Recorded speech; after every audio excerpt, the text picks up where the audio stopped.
The last few years I've had the opportunity to do a lot of different work projects. Things like gutting our bathrooms that we had in our house and making them ready to sell our home. Also doing lots of different tile projects and organizing people's garages and all the stuff they got and things like that, and on and on and on, a lot of different things. And there's a common theme in all these things. There's a big mess. There's some things to figure out along the way. And there's a promise in the end that, hey, this is really great what happened here. We went from this chaos over here to this that looks so good. And it's the same, a very small way, it's a very similar to the theme that we see here in Jeremiah chapter 29, where the Israelites were once again going away from God, abandoning him over and over and over, rebelling against God, God continually going after them and bringing them to himself and saving them over and over, but them going away from him. They find themselves in a horrible situation where their enemies take over them, and they're about to go into exile for many, many years because of their disobedience. This was God's way of saying, you need to have a wake-up call. Just like us in life, sometimes things happen to us, and if we really have the good attitude during these times, it can help us to change, to say, God, I need to reorient my life and change some things in my life so I can have the favor of God with me once again. So just like those projects that I've been working on, these guys find themselves in a big mess. They're going to have to figure out some things along the way, but if they stick with God, turn to him, repent of their sins, they're going to find the promises of God along the way. What's this have to do with us? It's got everything to do with us. So I encourage you to stick around here for a short message on promise in the pain.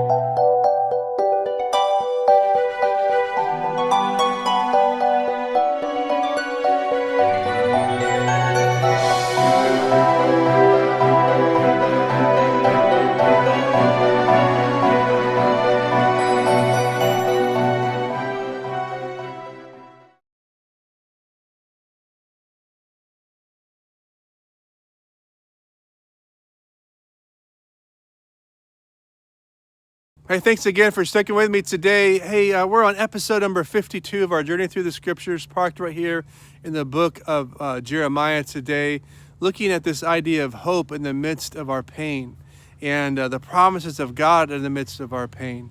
Let me ask you, are you going through something today where it's really hard for you to see the other side of it? Like, man, where is there hope? What's going to happen? I don't see myself making it over here. And there's just a lot of questions.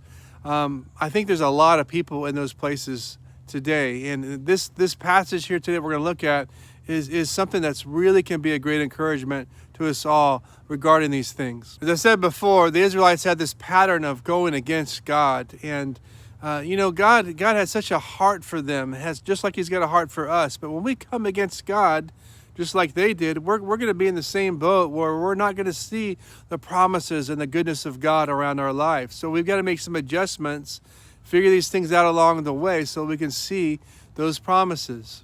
God loved them so much, however, that he, in the process of them going into exile, God sends his man, Jeremiah, his prophet, to give them a good word, to give them some hope. In Jeremiah 29, 10 through 11, it says, "This is what the Lord says. You will be in Babylon for 70 years, but then I will come and do for you all the good things I have promised, and I will bring you home again.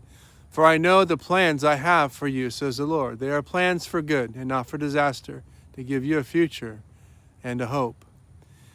This passage is directed to the Israelites, but there are so many themes and messages from this passage that are so applicable for us today. In fact, if you look in 2 Peter 3:9, written in the New Testament, it says the Lord isn't really being slow about his promise as some people think. No, he is being patient for your sake. He does not want anyone to be destroyed, but wants everyone to repent. So here we see this theme once again in both the Old Testament and the New Testament, that God says you've got to repent of your sins. It's the same theme that we have for us today. We have to repent of our sins. We can't just do whatever we want. If we want God's blessings and God's promises, we have to follow God's ways and his principles. So we've got to persevere with prayer. In Jeremiah 29:12-13, it says, "In those days, when you pray, I will listen. If you look for me wholeheartedly, you will find me." So God invites us wholeheartedly to come to him. In fact, in the New Testament, it says God wants us to come to him with our heart, our soul, our mind, and our strength. In other words, everything that we have, coming to God and searching for him. And when we do this, there's a blessing that's on our life. In fact, in Matthew 7:7-8, Jesus himself said, "Keep on asking, and you will receive what you ask for. Keep on seeking, and you'll find. Keep on knocking, and the door will be open to you. For everyone asks, receives. For everyone seeks, finds. And to everyone who knocks, the door will be opened." I think we all know that to receive anything of really great value in our life, it takes a lot of intentionality and a lot of commitment. And it's the same thing with a relationship with God. If we really want to see the promises of God, the things that God tells us, Old Testament, New Testament, then we're going to have to devote our lives to him. And that's like everything that we have, our heart, our soul, our mind, and our strength. That's why Jesus says, keep knocking, keep seeking, keep opening those doors. He wants us to keep coming after him. And when we have that kind of relationship with God, where we're right there with him, man, God brings a blessing in our lives. Jeremiah 29:14 says, "I will be found by you, says the Lord. I will end your captivity and restore your fortunes. I will gather you out of the nations where I sent you, and I will bring you home again to your own land." Man, what a promise, right? Again, this is something that was written to the Israelites. But when we look in the New Testament, we find a very similar theme here. 2 Corinthians 6:16-18. "And what union can there be between God's temple and idols? For we are the temple of the living God. As God said, I will live in them and walk among them. I will be their God, and they will be my people. Therefore come out from among unbelievers and be separate yourselves from them, says the Lord. Don't touch the filthy things. I will welcome you. I will be your father, and you will be my sons and my daughters, says the Lord God Almighty." Again, same theme. There's a big mess. We got to figure some things out along the way, right? And that means, I got to do something about the mess. Jesus Christ came to help us with the mess. That we ask him forgiveness of our sins. That talks about repentance. And when that repentance comes, then the good things that come at the end. As I wrap this up, I just want to say, hey, trust the sovereignty of God in your life. Yeah, you and I, we probably are going through some struggles, things that we don't understand. But if we put our faith and trust in God, we got to just believe that he's going to help us along the way. I know he will. He says it over and over again in his word. Someone once says that what oxygen is to the lungs, such is hope to the meaning of life. Man, that's a good statement, right? You got to think about that. Hope is essential. In fact, I would say most, if not all, psychologists agree that we have to have hope. You have to have something to look forward to. If we don't have hope, it's real easy to fall into despair and depression, anxiety, fear. All those things come just to feast upon us, and our life can take a really bad direction, be full of frustration, bitterness.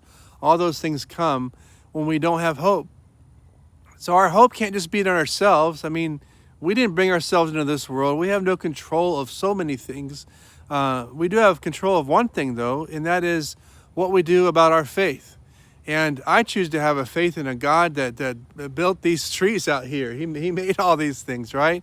He made the sky. He made the air that I'm breathing, and I'm thankful for that. And so my faith and trust is so much bigger than something that just I can do. I mean, I'm so limited in what I can do. But he is unlimited.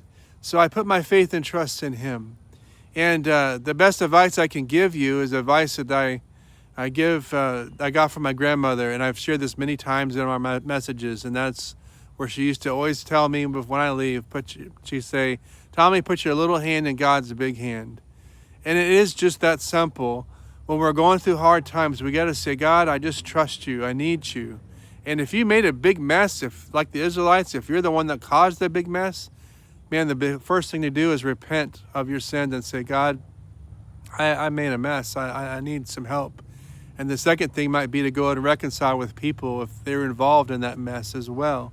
And when you do that, and when I do that, we're on the path of restoration. That's a great path to be. And no matter how dark it might be right now in your life, when you partner with God and you begin to say, God, I know there's something on the other side of this, then that little bit of light can start coming through. And it's amazing how just a little bit of light can just extinguish the darkness in a room. And we need that in our lives too. So I just encourage you, if you're away from God or you're just having a really tough time, the Bible says, call upon him and we will be saved. Reach out to him and say, God, I need you in my life. This darkness is overwhelming. It's stifling. I need hope. God is the God of hope, and he will help you. And if we can help you in any way in our ministry here, Salt and Light, we would love to do that. You can go to our website, saltandlight.live, and you can see a lot of different free resources there, our discipleship there to help you to grow in your faith. It's all free, so I just encourage you to take advantage of that. And message us sometime and let us know if there's anything else we can do. But we will be praying for whoever's watching or listening today. And I want to end in prayer today. God, thank you so much for the light that you give us. Thank you so much, Lord, for hope. I just pray for whoever's listening today, Lord, that just maybe feels like they can't find that hope and they need you, Lord. I just pray, minister to them, bless them, heal them. And Father, the biggest hope that we can have is to turn our hearts to you with salvation, declaring that you are the Son of God. And Father, we thank you, Lord, right now for all those who are maybe listening who have never done that before, made you the Lord and Savior, repented of their sins to follow you. I pray right now they would do that today. In Jesus' name, amen. Hey, thanks again for listening today. I hope this has been a blessing to you. Again, go to our website, check out those resources as you grow in your faith. Get involved in a great church. There's so many all around the world, and that can help you grow in your faith. So God bless you. Have a wonderful day. Bye-bye.